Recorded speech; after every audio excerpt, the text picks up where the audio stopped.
Parkinson's law.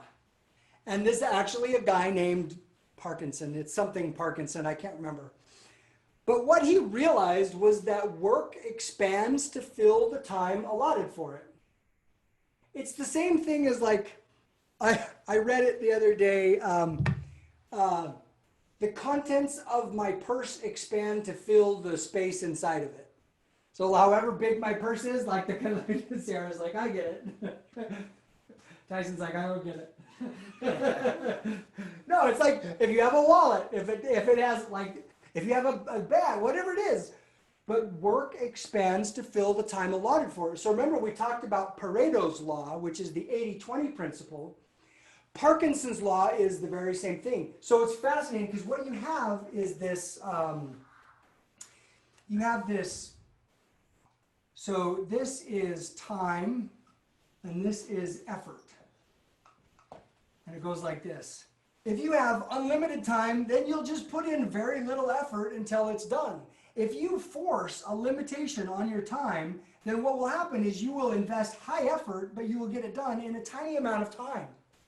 This is one of the most powerful principles that they use in leadership development training and teaching managers how to optimize the performance and productivity of their teams. Because if you simply impose a deadline, it will get done by that deadline. Two ways that it gets done is, number one, you filter out all the noise. You are like, you know what? That's not critical to this. It forces you to hone in on the 80-20. It forces you to ask, you know what, there's 20% of the work that produces 80% of the results. It forces you to focus on the 20%, the magical 20%. It also forces you, it makes it so much easier to say no instead of yes, because you have just the sense. So one of the problems that we have, especially with objectives, this is why I was saying we'll talk about this, because some of you have objectives that are not urgent, they're not time bound. And so one of the things that will one of the barriers that will stand in your way if you have an objective that is not time bound is that you aren't going to make any progress on it, or that progress is going to be really, really slow. It's going to take forever. Yeah. So should that be part of our plan? Is like, yes, I have to have this done by a certain date? Yes. So that's the intent of forcing yourself to set an objective. So if the context is discipline or leadership, that's great. That's the objective, and you can even have a destination postcard of like, what am I going to look like when I am just this phenomenal leader, or I am highly disciplined. But set an objective. In 1 year, what do I want discipline or leadership to look like? And then set milestones so you continue to create time-bound deliverables. As long as something has no bound to the time you can spend, our propensity as human beings is just that we won't make progress.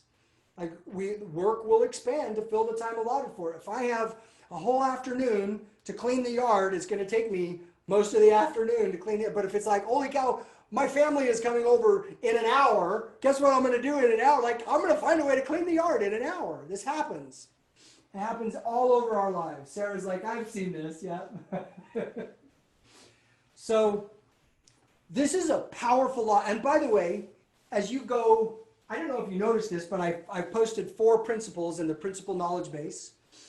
That's what these principles are there for. In that principle knowledge base, when you know these principles that govern behavior, like Parkinson's law, it's such a simple thing, but when you know that work expands to fill the time allotted for it, and all I have to do is create to make my objective time bound, and now all of a sudden I'll progress on it, like this gives you power.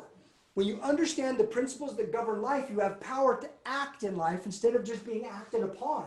When you don't know about Parkinson's law, and you have an objective that is not time-bound, then you will fall into this category without you even knowing. But once you know the principle and you know the law, now you can leverage and use the law to be a person who is successful, who moves forward in life.